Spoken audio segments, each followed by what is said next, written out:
In this hour-ish long episode, you will learn the following things. Hold on to your seats. You will hear from Gillian Caughey. Gillian is the owner of Fearless Financials. She helps creative and independent businesses to build better businesses with her accountancy practice. Accountancy.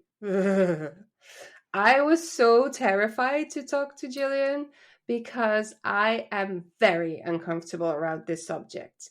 But I also know that a lot of creative businesses feel the same way and that she would be able to provide us with so much value. You will learn how your money mindset is holding you back from running a fulfilling business and changing the world, what the difference is between a bookkeeper and an accountant. Admit to it, you don't really know. When to start working with an accountant, how big your business should be, how to have a great connection with them, that they are not all men in blue suits that make you feel inadequate, how to start and keep a great financial practice or habit for your business. And basically, you will learn how to not lose any more sleep over your finances. I think this is the best episode so far. If you're a knitter, if you don't have a business, just listen to it. Gillian is amazing. And I'm looking forward to hearing all the reactions to this episode.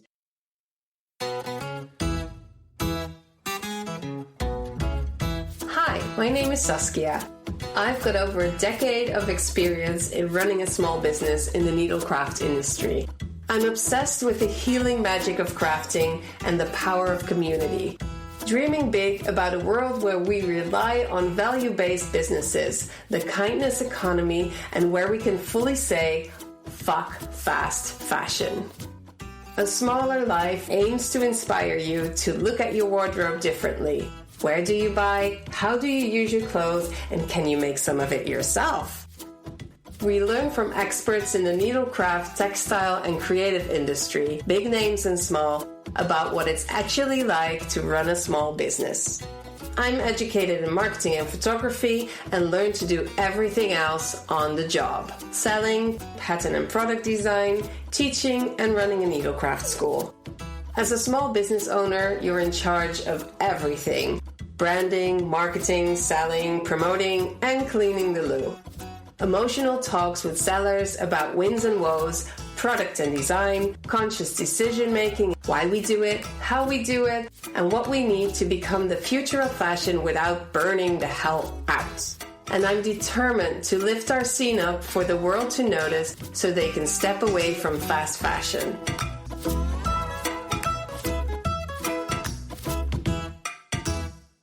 I've always said the first person to go on and the last person to go off my playlist is not me, it's my bookkeeper. When I think about it, it's a stupid attitude to have. I love organizing, I love systems. I was just taught from an early age that I wasn't any good at numbers, and I've begun to believe it. By now, and thanks to this chat I had with Gillian, I know that you can learn just about anything and you can find great support where you need it. Gillian and I met at the Happy Startup Summer Camp, a camp for business hippies that want to use their work hours to do better things and build better businesses. We found out quickly that our slogans and our way of looking at a business and running a business had so much in common. Her slogan being, be you, be brave, build a better business. And me with my Building Better Businesses circle. It was a great match. We laughed a lot. We had such an amazing time. And I knew that I had to have her on my podcast. So without further ado, let's welcome Gillian. Then we just warming up. This was our voice exercise. Yeah. Hi, Gillian. Welcome. Thanks for having me. Hi, I'm so glad that you're here. I have a question that might sound silly to start you off with. I bet a lot of small business owners will sigh in relief to finally learn the actual difference between a bookkeeper and an accountant? Okay, so a bookkeeper would help you keep the book. You need a bookkeeper, or you need to do the bookkeeping at the beginning to kind of tell us what's coming in, what's going out, what's actually happening. The accountant should be able to use that information to help you either prepare tax returns, or ideally, the more interesting stuff is actually interpreting it and helping you use your numbers to get the goals that you want to achieve. That's the bit that's really interesting. That is such a concise explanation. It's almost like you practiced it. No, but it's really clear. It's really clear, and I'm glad I understand. And I'm glad that it is what I thought it was. And it's easy for me to say right now, but I think that this is about as far as I go when it comes to financial knowledge. I'm going to be super open here in this episode, and it's going to be super transparent, but it is not my thing, and I'm so happy that you are here to talk to us about it.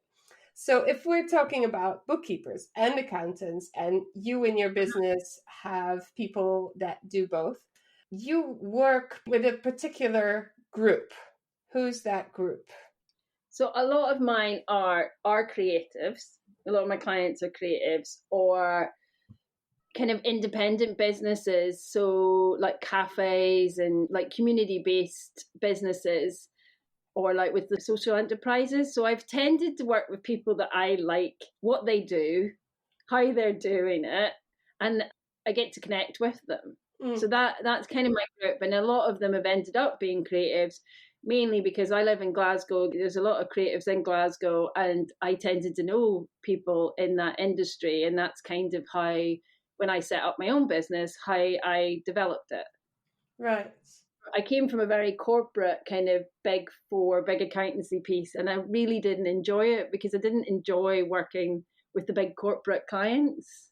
Yeah, that's why I asked, because I always thought that you have to be a bigger business to work with an accountant, and small businesses, like a lot of creative businesses, are small businesses, not all, obviously, and they either do it themselves, crying and pulling their hair out, or they have a friend that does their books, and that's basically it. So is that what you see? Is that true? Or is it very wise to get an accountant, even if you are a small business? Obviously it is, but what do you see happening? I will caveat it that obviously I'm based in the UK, and so most of my answers are kind of based on what I see here and what are kind of rules and how businesses operate. And I am aware that it's different in different countries, and that you have an international audience. So basically, Yes, I do. I do. coming from a very UK perspective, we tend to have people either being a sole trader, so they're self-employed, or they are a limited company, and it can be quite a small limited company, but they operate two different ways. And that's the main kind of split. And so if you're self-employed and you're a sole trader, you can do your own tax return here. You don't have to submit accounts for public record. You can do your own self-assessment for the tax authorities, and you can do it yourself. I do have people that I know do it themselves, and I offer guidance sessions to maybe help them with specific questions or to just upskill them. I have other people who will just get us to do their self-assessment because it totally freaks them out. They prefer to have an accountant doing it. They maybe are going for a mortgage or something like that, or had ones, for visas and residencies, and they prefer to have an accountant when they hand it over to the authorities because they think it looks better. Plus, there's people who come to us because their time could be better spent doing what they love doing, and the accountant is a good investment for them because we should hopefully save you more than you could do, or we make you feel more comfortable that it's done right, and they're not going to come knocking on your door and drag you off to tax jail. And basically paying me a couple of £100 would probably help that you can go and make more sales or do what, build your business yourself. So even the smallest ones I do work with. I maybe don't see them as often as the people who have got bigger businesses, more complex businesses, and that we're more involved. Right. We'll definitely go into that later. And there's obviously a reason that I asked you, because this would only make sense if you would have information that's helpful for my listeners. And although I do have an international audience, I think the Netherlands, the US, and the UK mainly. So I can provide a little bit of Dutch information, but I'll do that in the show notes because I have to research. And then if anybody's listening from the US that wants to share their perspective, please get in touch and we'll add some information to the show notes as well. So just backing up a little bit, we're going to circle back to the small businesses and how they can get some help from an accountant. But before that, I wanted to talk about a little bit broader money mindset. There's this whole thing with creatives. This is generalizing like a madwoman. Everything that is money feels kind of dirty to them. So a lot of creatives that I know and I've talked to in my decade of doing this work think that selling is dirty, money is dirty, everything should be about the creating, the offering, the giving, and they have a hard time receiving the value back.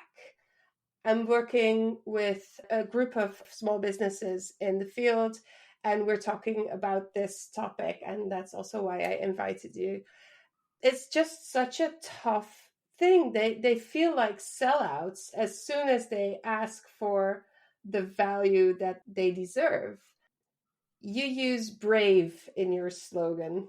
I think there's probably a reason for that. What is that with the money mindset of creative people? Yeah, I think I see this a lot. I see that there's a bit where creatives have been led to believe that they're not any good with money, first of all, and that exactly what you would say around money's dirty and it's like the sellout. And I think it's not just creatives. You know, I mean, I think a lot of small business owners struggle with how to value their time and value themselves. And being brave, it take a lot. Like even I knew when I set up mine, I'm like, how do I price my services, etc. And there is a bravery element because you're putting yourself out there.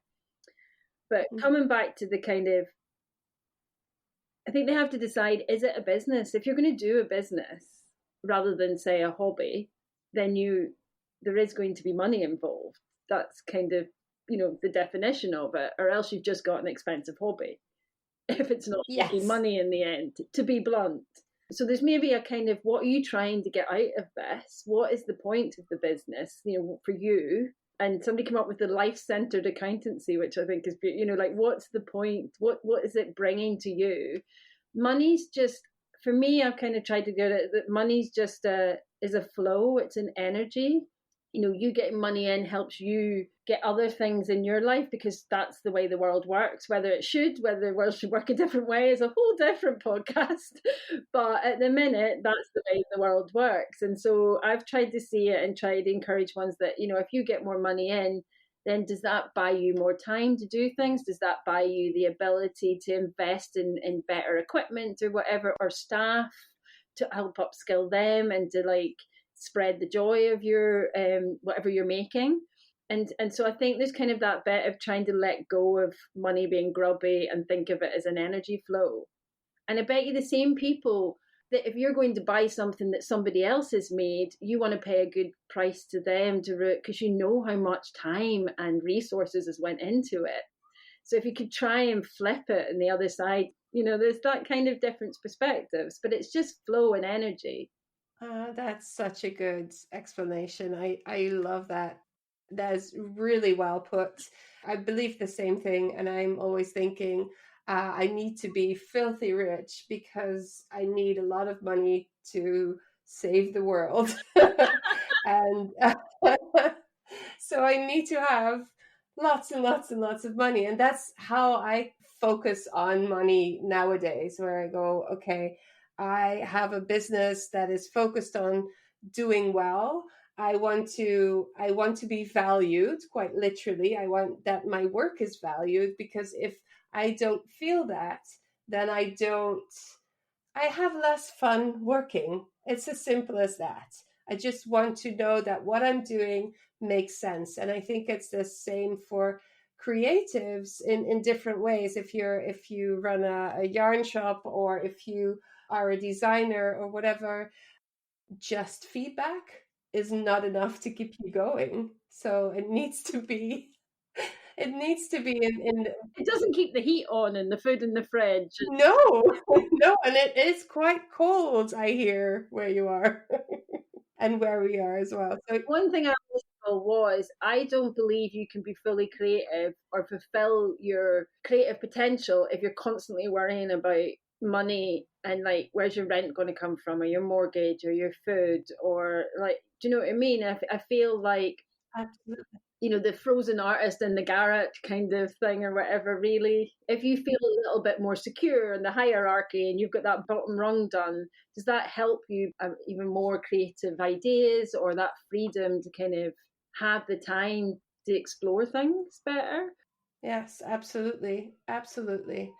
Being able to take care of yourself, to be healthy. And I'm not saying happy, because that's just another podcast indeed also. But to be healthy, you need a little bit more time than a lot of people work so hard that in order to gain back some time, they have to have some money to either have somebody do their household, take their kids for a bit, I don't know, whatever. And money is not just about big cars. It is about making you comfortable and giving you the setup that you need to do your work properly. Yes. What you need, like what money you need, is different than what money somebody else needs. But I think we're always sold this idea that it's all flashy cars and multiple houses, and, you know, like if you know, social media or whatever. But it was the same idea before social media. So, but it's just that thing of you need to have all this stuff. And so if people are feeling like grubby around money or uncomfortable about it, I think there's a little bit of, well, actually, what would a bit more money help buy you? And what do you need? And what are your goals?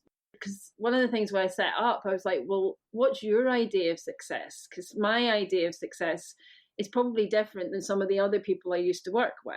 I realized that I don't need as much money as I had before, or whatever. And so, you know, it's just working out what your number is. Because when I went onto your website, there's something that really surprised me. You have a couple of questions for people that are interested. And those questions are the types of questions that I do not connect to a financial business. So let me just go there and ask one. What you ask is, what's robbing you of joy in your business? What is a life goal you want to achieve? What does a successful business look like to you? That feels like a different approach than what you would expect. So could you talk a little bit about that? What would you expect? Just the numbers, like not a person, not a beating heart at the end of it. Yeah, robots. I don't know. People in blue suits, not a hot pink website that shows compassion from the get-go. That's something that I wasn't expecting. Yeah, well, I used to be very ashamed to say I was an accountant.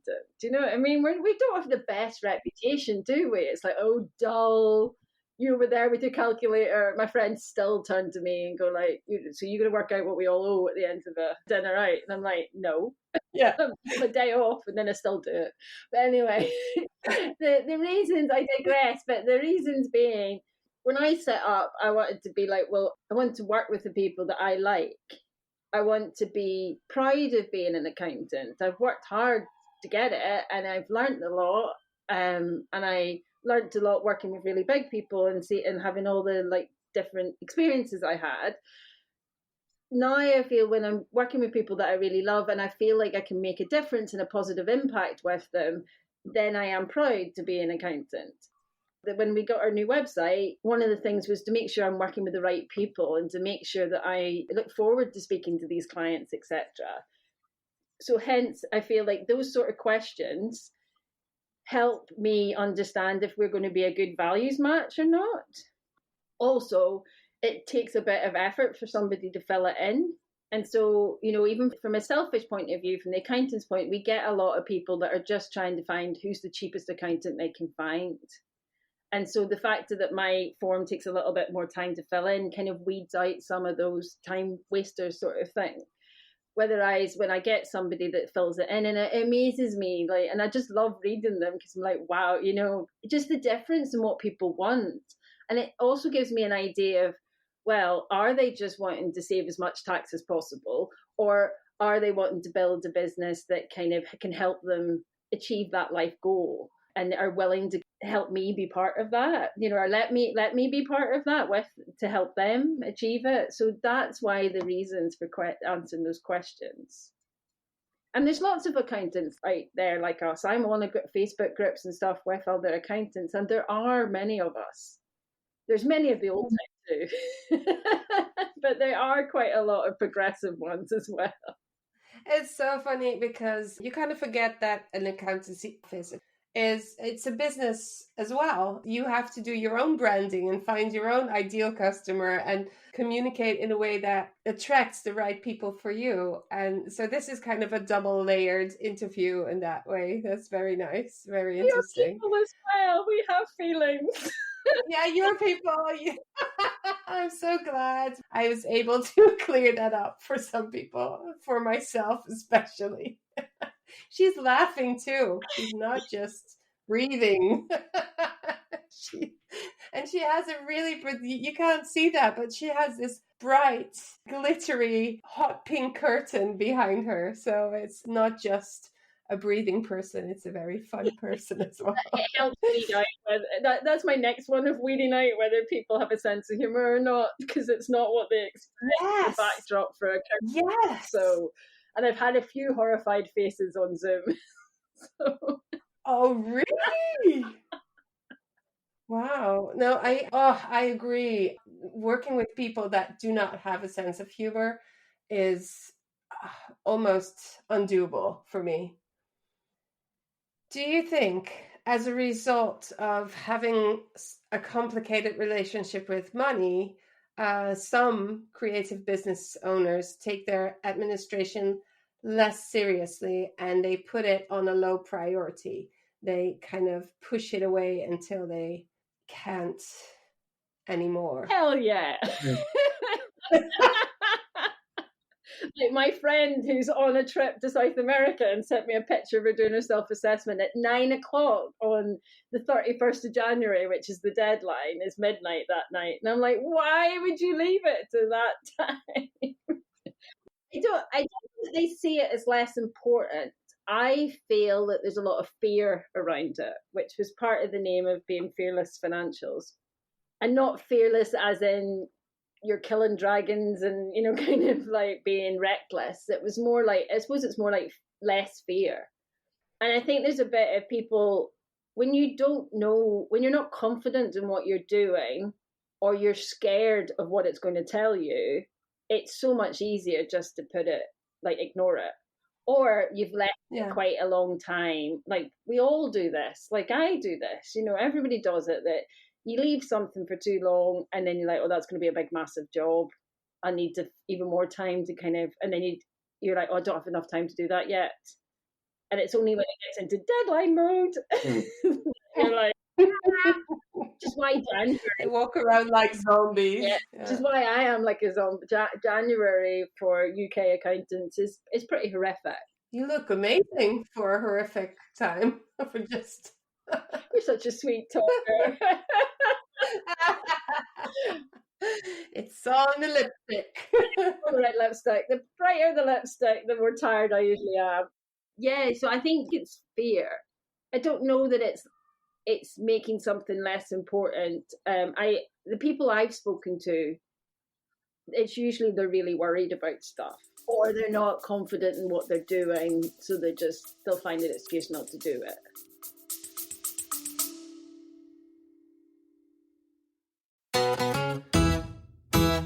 Hello, friends. I just want to say something to you quickly. So, if you're liking the podcast, if you're liking what I'm talking about, consider joining the mailing list. I have bi-weekly updates on the podcast and or business insights and tips. The occasional exercise to get you ahead. If you want to actually talk to other business owners about the things that I talk about here on the podcast, why not become a Yavol community member for as little as €8.50 a month? That's like buying me coffee and a croissant. But don't do it for me though. Do it for yourself because I promise that you will get something out of it, either the emails and or the community. So you can either go to the show notes or sign up through yavol.myflowdesk.com/pattern shift. I hope you'll join us.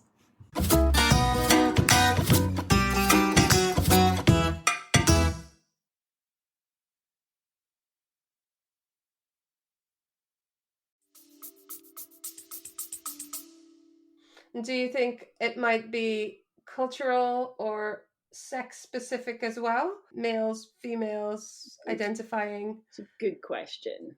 Sometimes I think that, especially in certain generations, I think less now than before, the men took over the financial parts, and then you don't get any information, and then you feel uncomfortable and uncertain, and then you leave it to somebody else to do it, and then time goes on.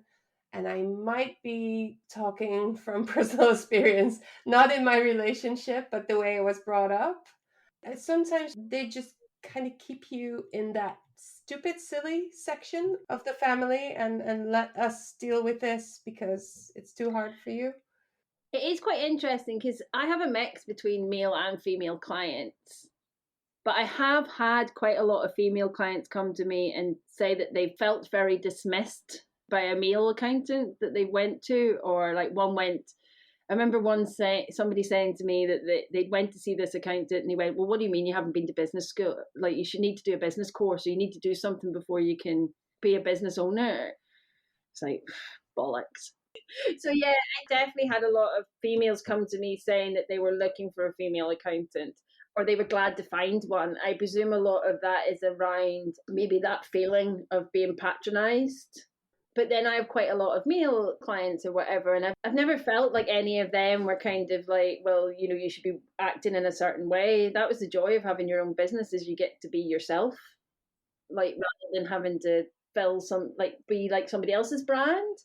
I probably haven't unpicked it enough, but I think there is a lot of stuff of people, particularly females, coming and feeling a bit like, oh, I don't really know what this is, or I feel stupid asking it. I get the same way you said at the beginning, you were like, oh, this might be a stupid question, or like this might be, you know, and I get a lot of that. And I'm like, well, I'd rather just know what they are. And actually, everybody asks the same so-called stupid question.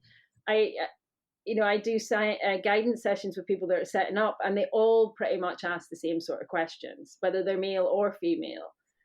I don't think females should feel that they don't know things. I think if you're starting up a business for the first time, or even if you've been doing it for a while and it's changed a lot, just find somebody you can ask the questions to.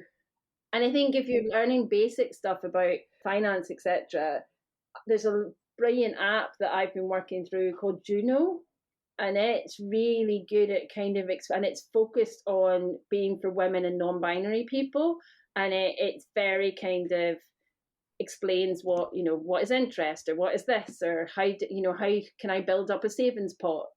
So I think kind of there's a lot of people trying to tackle the kind of gender finance gap, because we tend to have less savings, less pensions, everything, because we tend to get paid less. Yeah, I've been looking at an online course as well, and I will look up the name for it. It was also specifically for women, female identifying people, and very helpful as well. So we'll put all of that in the show notes if you really want to work on your basic knowledge to get a little bit more confident. But you can help with that as well, I think. And I'll just go back for a second because I asked my community if they had any questions for you. And I do this with almost every guest. And even the biggest knitting designer stars didn't get as much questions as you get. So they are very eager to get to the information. I'm so glad that you are here and that I'm able to help them through you, vicariously through you. That sounds so arrogant, but you know what I mean. And but one of them, and I was going to leave that until last, but now that we're talking about it, one of them who's staying anonymous for this particular part says, "Hi Saskia, I'm really interested to find out more. I started working with my accountant a couple of years ago, and I don't enjoy working with them, to be honest. They made a huge mistake on my latest tax return. Luckily, I spotted it, but I had to question them several times. I don't feel confident in this kind of area. So when I question them, they give me loads of bullshit to fob me off, but I can see through them. It's not a good relationship, but when I ask others, they all say the same about their accountants, as you already also said that you hear from people. So I'd love to find out more about the expected relationship, responsibilities, and charges from someone else. So that's a little bit more practical, but that's really sad, isn't it? Obviously, as a group, maybe accountants don't help themselves sometimes. You know, So you have to do such a hard job to show them that it can be done well and differently with swearing and humor. yes, swearing included, no extra cost. Yeah, I think like any professional relationship, it's really key to find somebody that you do enjoy working with. Do you know what I mean? And I Yeah. think accountants as a profession is developing more. So there's loads of tools out there nowadays that you can use to help yourself a lot better. There's a lot of digital items. And in fact, accountancy is one of the things on the list that they reckon AI and etc. could make people like me not needed really. And so my why I'm mentioning this is that where I see it from, well, a robot or a computer or some of the tools that I use already, they can help you get the bookkeeping or etc. done quite quickly. But it's the person that you're talking to and somebody that can empathize with you or listen to you or and have those suggestions or bring what they see elsewhere. I think that's a lot harder to replicate. And why I say this in relation to that question is because I think you have to find somebody that you can have that relationship with. And they might not be the cheapest accountant and they might not be, compared to some of the ones who use a lot of this computers or offshoring things. But I think if you can have somebody, whether it's local, I have people who are local. I do a lot of doorstep accountancy. There's a lovely fabric shop, ethical fabric shop across the road, and I like to go and have a wee chat with her, or kind of when I bump into people because there's a local high street near me that I have clients on, and that brings joy to me. But there's also people online that like I kind of meet. I've never met physically, but we can have Zoom's so good now, and we've all got used to it. And I was using it beforehand. I feel like I can have meetings with people, and it doesn't have to be face to face. But you can build up that relationship with somebody, and through time and trust, like people tell me so much information. Like I'm often the first to know somebody's pregnant or thinking about getting pregnant, because Yes. they're immediately worried about what that's going to do with the business. Me and the hairdresser, I reckon, are about the first that know. Yeah. Knitting teacher, because they start knitting small things. And so it needs to be somebody that you can have a relationship with, and that might take you hard. That might be harder to find than like just going to what the person your dad went to, or the person Joe down the pub knows, or the one at the end of your high street or something. So I think going and trying to find somebody who does match your values and that has clients similar to you. To pick up the mistakes part, everybody always makes mistakes. And one of the reasons I would kind of, often the accountant will pull things together and then they will send it to you for review. I tend to use videos where I can explain it all and send it to people rather than a meeting. So that they have time, and I've been told it's really useful because they have time to stop the video, go back, relook it or whatever. And I get people going like, that's amazing, I actually understand that. Brilliant. Because like That is so Yeah, it's brilliant. such a, and it saves me having another meeting. So it's like, Work smarter, not harder. smarter. It's a thing called Loom, and it's brilliant. So I'll run through the accounts, I'll explain it all, and they can go back and have a look at it. Because people have then come back to me and said, oh, that bit's not right, or this isn't right. Because I've maybe made an assumption that isn't actually, they've told us stuff or they've given me something and we've just interpreted it differently than what they wanted us to interpret it. But so it's really important that when you get sent something from an accountant, you do look at it and you do ask any questions, because it will be, when you sign off on it, you're taking kind of more responsibility for it. Because I do get ones where they're like, well, you're the accountant, that's what I pay you for. Like, Yeah. but but people make mistakes. You can go back, you usually come back and fix them or whatever. And I really, but it makes me sad that somebody feels they've been told a lot of bull. And like any professional relationship, it can have ebbs and flows, and it can have its time, and maybe it's time, to find somebody else.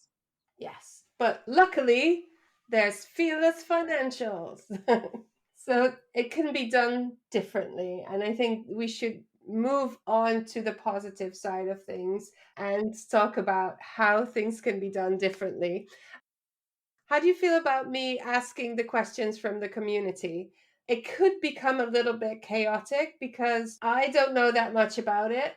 So I've kind of organized it in the side of the accountant questions Okay. and the side of the creative business Okay. questions. And that was the amount of organizing that I've done so far. Hit me. Okay.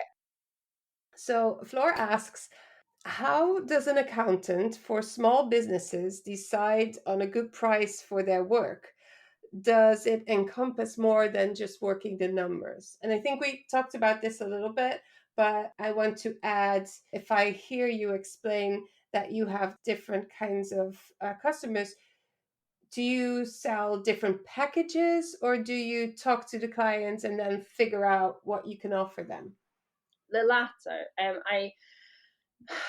This was really difficult for me at the beginning. As it is, pricing is such a key area for all businesses, and it's so hard, especially when it's a service. And I'm Yeah. guessing you've been through it. I struggled a lot with this, and like everybody, I probably underpriced myself at the beginning, and then as I've got more confident, I've been able to raise prices and kind of feel more valued. I tried packages and they didn't really work for me, but I use software. I'm very into my tech. I use software that's been developed. It's called Go Proposal, and it's been developed specifically for accountants, because the guy that developed it was fed up that he would go to an accountant and they'd be so crap at giving the proposal to him. And like, accountancy used to be very based on time, a bit like lawyers or whatever, where you're getting charged for every 6 minutes. And I had 16 years of filling in timesheets at the beginning, so I don't work that way. I hate timesheets. So basically, I have this package, this software, and to kind of cut a long story short, it works on what services I think the client needs based on the answers they've given me in the form and the follow-up conversation we've had with them. So I would put in what sort of level of revenue they are, how they keep their books, who's keeping their books for them, what sort of things do they need, have they got staff, are they VAT registered, blah blah blah.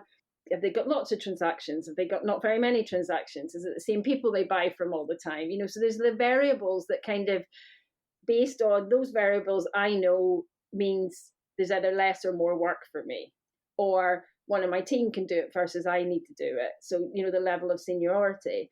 It's based on that, and then you fill in the form, and the computer spits out this is how much it would be for each different service. So I like to do it that way, because the clients can then come in and say, well, actually, I can't afford that at the minute.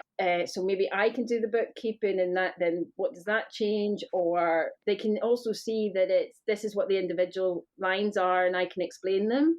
Rather than, I think in the past, our industry has a very bad habit of it being some sort of finger in the air, or, this is roughly how much something is. And I have loads of clients, people that come to me and said, my accountant's never billed me, or I get like this fixed fee, but then they send me all this kind of extra stuff afterwards. So I don't know what it is.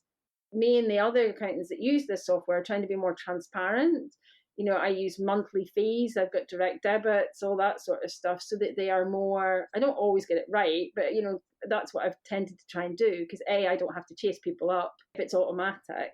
And so that's where I try to go. So it's based on your need and it's tailored to your business, and you're in control of what you get us to do or not. Sounds amazing. I love that. I love the transparency and being able to figure out how to find balance in how you work together and not being stuck with this is a package and you have to deal with this package. Although it might look easier access from the beginning, in the end, I think it's so much more valuable if you can really have almost like a made to measure way of working together. Oh, I like that. I'll steal that. Oh, steal it. I was thinking something about it. Yes. So when people go to your website and they answer your questions, what happens next? So it's quite new. So we're still working in that process, but at the minute it's coming in, I'm reading it, and I'm either, depending on what their need is, I'm either passing it to one of my team members, or I'm meeting with them the next stage to kind of understand the information a little bit more, so that I can build this proposal, and then we'll have a proposal call, because it's nice to kind of meet the person. But some of them I just go back and say, well, I don't think we're a good fit. There's certain software I don't use and things like that. Yes. And to be quite Dutch, at what point do you start charging in that process? At the minute, we don't charge until we start working with somebody. That's fantastic. So there has to be a proposal that's signed off, and then a direct debit gets issued or whatever. If they're not a monthly person, like a kind of, if it's a self-assessment, which is a simpler thing, it's just a one, we tend to see them once a year sort of bit. I would like to see people more, so I'm kind of trying to develop what I can do to kind of see people that are maybe one person and it's quite small, like how I can help them throughout the year. I think that process and knowing that takes away a lot of the fear, that you can go through that whole process and decides, then that takes away a lot of the fear.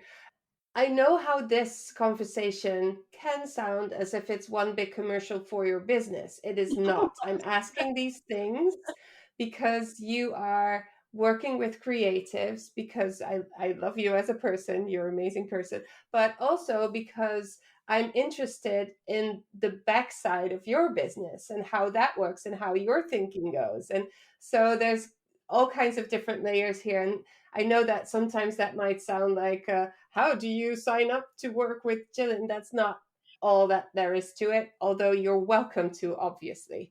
Right. Then Flora goes on asking, did Gillian learn important lessons from small businesses that she worked with? She would love to share with us. I do learn from my clients, if that's what she's meaning. Because I could read that question two ways. And one, I do learn from my clients. Some of them have been in business a lot longer than I have. Do you know what I mean? And I kind of can learn from them about how they manage their teams, how they manage, the ebbs and flows of demand, and how we all learned from each other during the craziness that was COVID. Like how everybody was pivoting, how the resilience of some people compared to the kind of how others kind of just blamed everybody else. I think it brought out a lot of people's character, that kind of difficult time.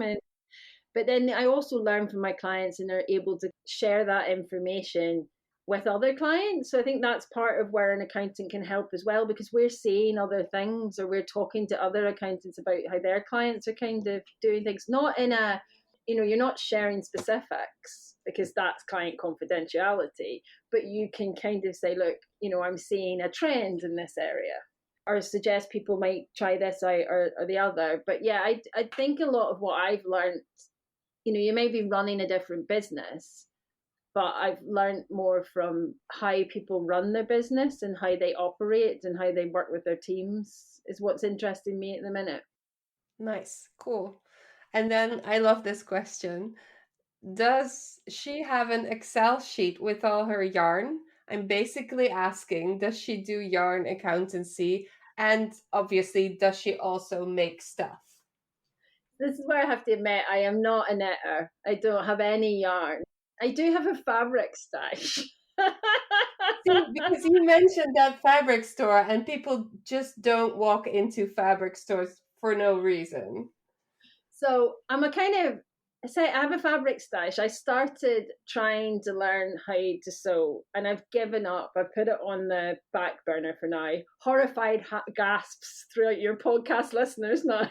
But when I was working, and this is the other thing, isn't it, Minter, is that when I had a proper job rather than running a business, when I was working and I was in London for a couple of years, and like I remember spending like a week's holiday going to Central St Martin's for a pattern cutting course or whatever, and I just like really loved going swanning about this place and tried to learn to sew a few times, but it's not quite stuck, and I just felt like I wasn't able to give it the band, like having a small child and then starting a business afterwards kind of.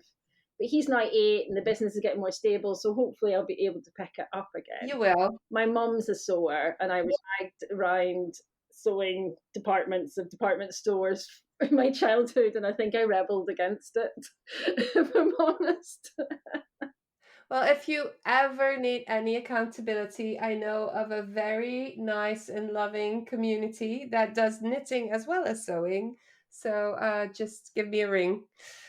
Cool questions, Floor. Thank you. We are going on to on the side of the creative businesses. Anne asks, how can we encourage creatives to put in frameworks and tasks to facilitate the accountant to transform it into a tax return? Now, that's very practical, but I'm sure you have an answer for that one. Yes, I do. How can you make my life easier? Oh, I love this question. Yes. So I reward the clients like that by the cost is usually less. There's a traditional idea of us getting shoe boxes full of receipts, and that is really not my cup of tea. I prefer to use digital kind of tools. There's plenty of them now, and I can send some of the details over to you if you want to put them in the show notes. And for like the bigger clients, I use Zero, or there's like, which is international, or the smaller ones. I've been trying to encourage people to even use some of the new banks that come out that are on your apps. You can kind of get accounting bits that you add on to them, and you can put the receipts in them and everything, and trying to get people to go digital. Because in the UK, that's where there was meant to be a change in the sole traders' way of doing the returns, and they were going to have to use digital tools, and they were going to have to do it more regularly. It's been punted down the line a bit, but it's where people are heading. And not only just because that's going to be the law, it's easier for you. If you do it little and often and you get into a habit of doing things, then it's done. Do you know, it's not a kind of, oh shit, it's the end of January or it's the whatever and I have to find all this information. So I think trying to get into a habit of doing a little and often. Finance Fridays, we kind of, yay. And yes. So I'm in a kind of community called Upfront, and there's a global bond there that's just a group of, that's apparently a bond is a collective of women, which I didn't know, but one of the girls set up Finance Friday, so we have a co-working hour or 45, I think it's only 45 minutes that we log in, do a Zoom call, and we do stuff together.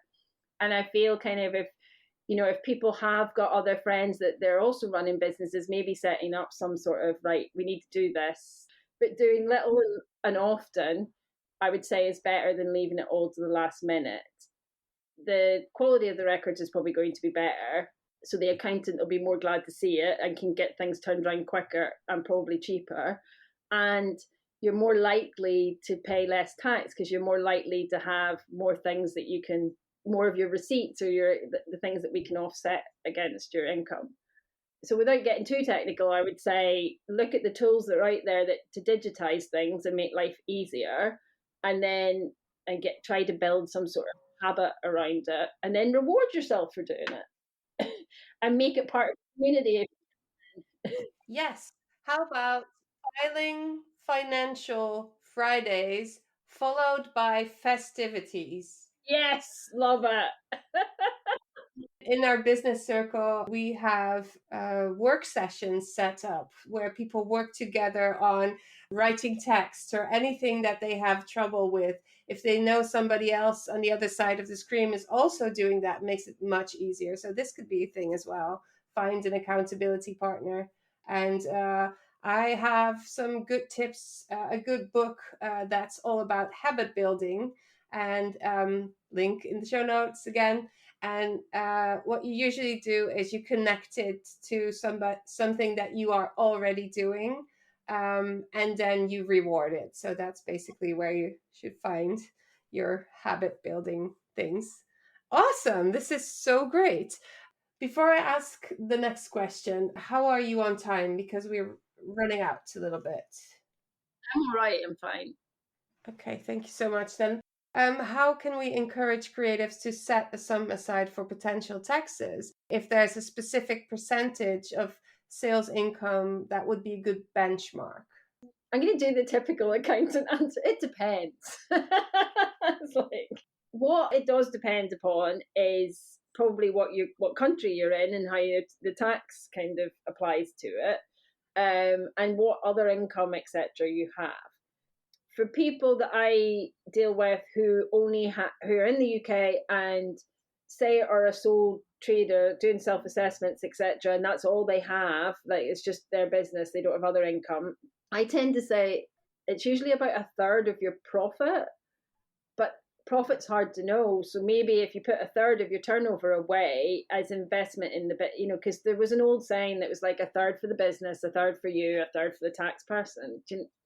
And if it's less, then you've got savings set aside. It's kind of where I go in it. However, that depends on what your circumstances are. But I think putting aside the money regularly is a really good idea. I've made the stupid mistake before of spending my VAT money. And that's the one that everybody seems to mess up as much. Is like, it's not your money. Never think of it as your money. You just take it, keep it, give it out. And I've made the stupid mistake of like spending that, being transparent. I've used Starling as a bank. It's one of the digital banks here in the UK, and they have this thing called Spaces that you can put money aside.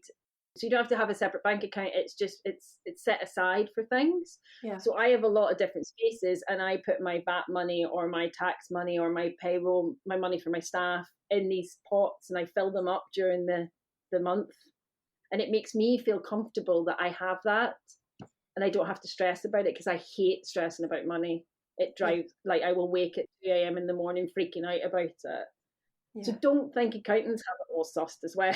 Like we can get the fear. I think that's really good that you have that, because that makes you a good accountant, because you understand how you can lose sleep over it.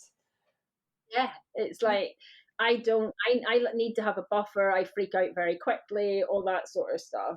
But what I would say, if I think about this, is go to your last tax return, and this is probably most relevant for somebody that's a self-assessment one. Go to your last tax return and work out how much you paid, and how does that compare to your turnover, and maybe use that as a benchmark.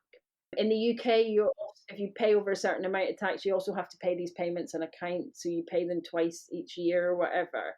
So again, maybe speak to your accountant and say, well, how much do you think for me? How, what is the expectation over the next year? And they'll probably say, well, how are you doing compared to last year? Blah, blah, blah. And you could work out what you think you need to put aside. And that works for like limited companies, etc. as well. But putting a little and often aside can help. Habits. Know your habits, and if you know you're behind, trying to build that up slightly. Yeah. And if you can't pay your tax, always go and speak to the tax authorities and tell them you can't pay it. because most of them, like over here, whatever, whether if you stick your head in the sand, you're just likely to get penalties and interest, and it'll get worse. Yes, and you won't sleep well, and if you don't sleep well, then your business is not going well, and there you go. So habits, not hiding. That's big things that I'm getting. Thank you for that. That's very, very helpful. And goes on saying that she actually shares more than asks that an accountant could be part of our team instead of a tax collector facilitator. And that's how I feel about it too. Running a business, I have an editor that does my podcast editing, sometimes worked with a writer and a photographer.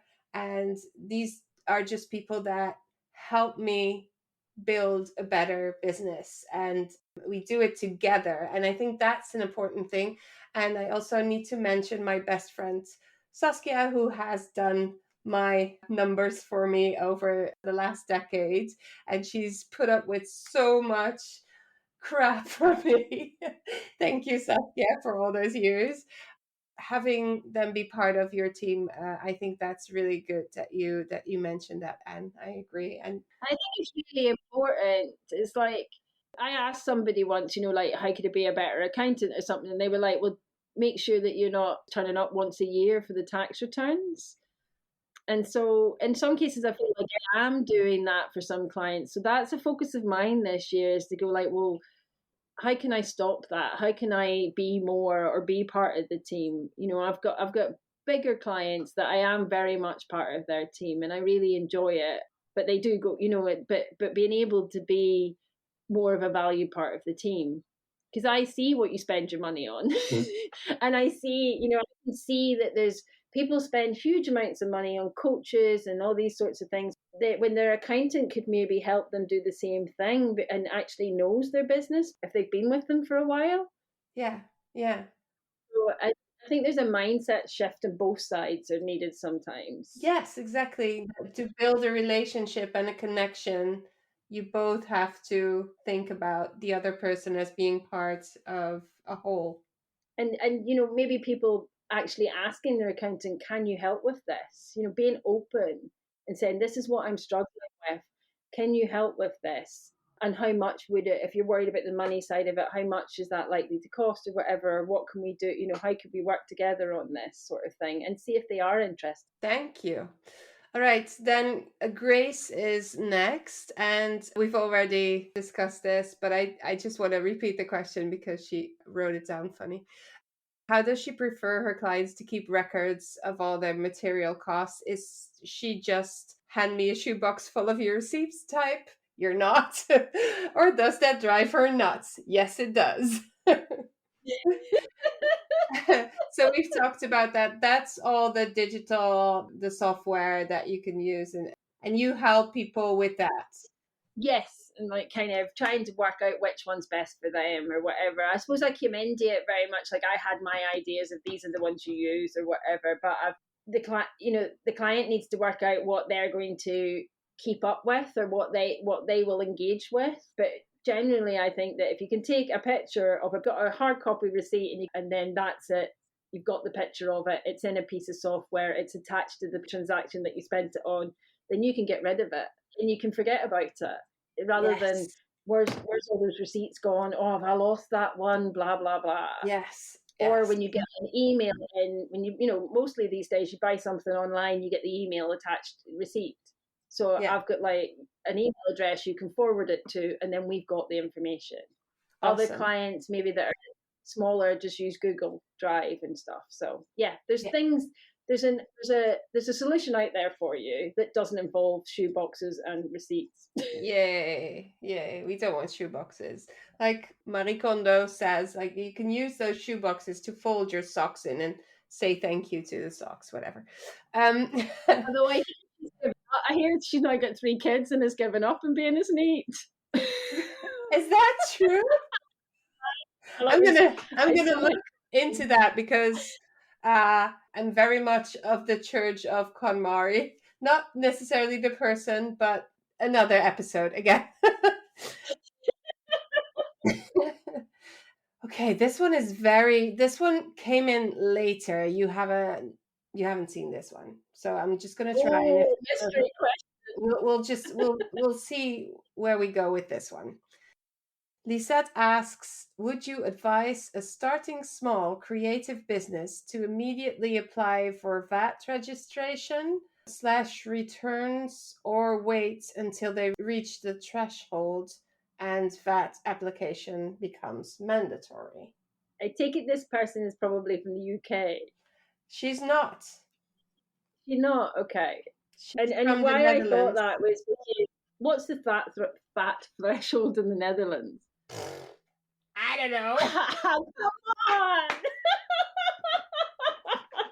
Well, it changes. Usually, like in the UK, it's 85,000 in a rolling 12 months. So it's a lot higher than a lot of other European countries. That's why I thought she was, because I think, from my understanding, with a lot of European countries, is that they hit the VAT threshold pretty quickly. But if I was speaking to people here, I would usually say not to sign up immediately on the assumption that this person is selling to consumers rather than business. If you're making something and selling it like in a shop or online or whatever to consumers rather than businesses, those consumers can't claim back the VAT. So if you register for VAT straight away, you're kind of either having to put your prices up and be more expensive, or you're losing some of your margin because it's less admin, and hopefully your margins will have improved by the time you're a little bit bigger anyway. Awesome.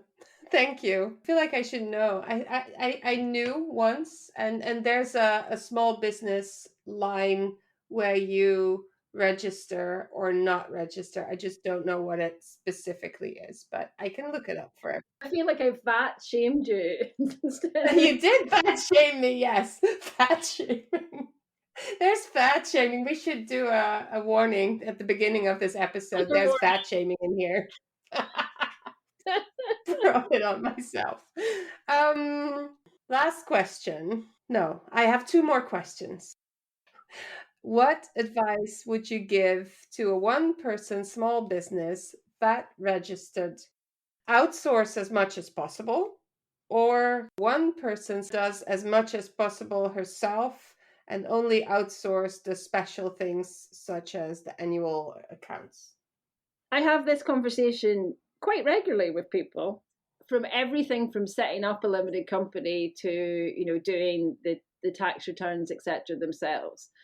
It depends on what that person, how financially confident the person is, whether they are going to do the bookkeeping regularly and whether they're going to do it right.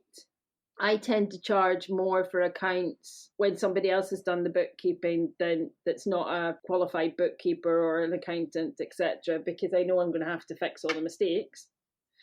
I suppose if I have a rule of thumb, I would tend to say that if they're VAT registered, they should get an accountant to do the VAT returns for them, at least, and preferably the bookkeeping. I have mine kind of priced where I think it kind of makes more sense for me to do it, or us to do it, if you're VAT registered, mainly because VAT is hideously complicated.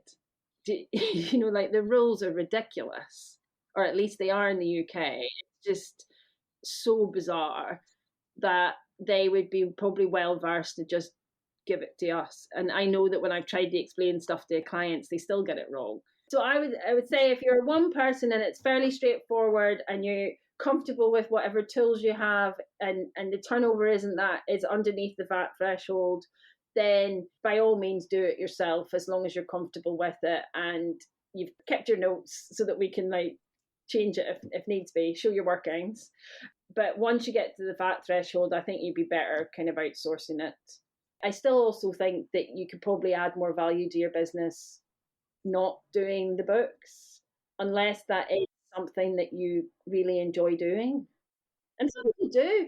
Like some of the software I use, like the Xero software, you do get a nice little, by getting everything pretty and kind of reconciling everything and getting all the green buttons and stuff. There is a little, they gamify it a little bit. Do you know what I mean? So you do get a little Yeah.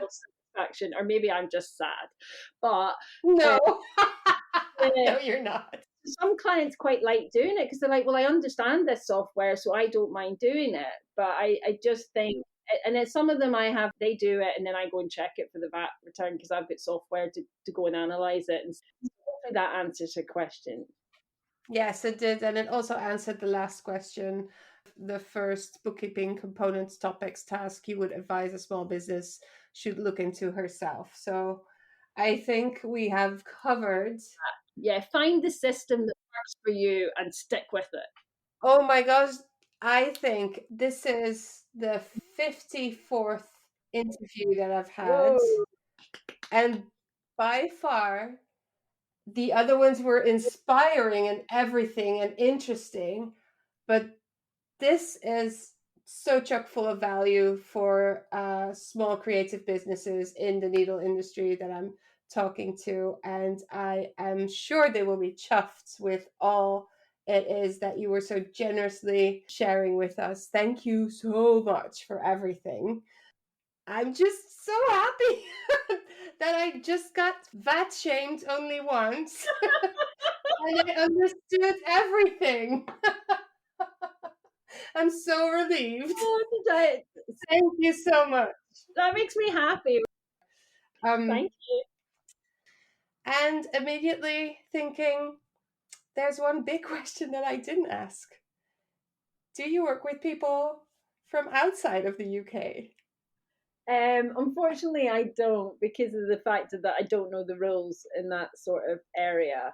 But if somebody is struggling with trying to find a kind of accountant that isn't meal, peel, and steal, that if they get in touch, then maybe I can find somebody who might want to speak to them.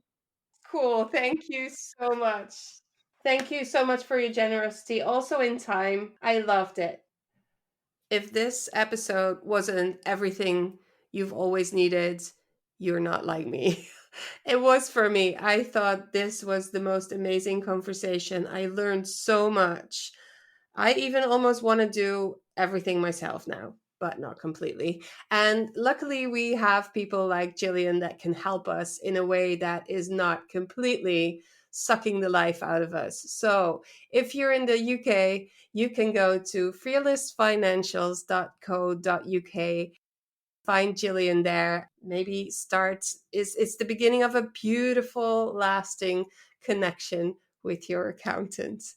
I still say this giggly, but Gillian, you really changed my mind about this whole thing. Thank you so much again. Hi, my name is Saskia. I've got over a decade of experience in running a small business in the needlecraft industry. I'm obsessed with the healing magic of crafting and the power of community. Dreaming big about a world where we rely on value-based businesses, the kindness economy, and where we can fully say, fuck fast fashion. A Smaller Life aims to inspire you to look at your wardrobe differently. Where do you buy? How do you use your clothes? And can you make some of it yourself? We learn from experts in the needlecraft, textile, and creative industry, big names and small, about what it's actually like to run a small business. I'm educated in marketing and photography and learned to do everything else on the job. Selling, pattern and product design, teaching, and running a needlecraft school. As a small business owner, you're in charge of everything. Branding, marketing, selling, promoting, and cleaning the loo. Emotional talks with sellers about wins and woes, product and design, conscious decision making, why we do it, how we do it, and what we need to become the future of fashion without burning the hell out. And I'm determined to lift our scene up for the world to notice so they can step away from fast fashion.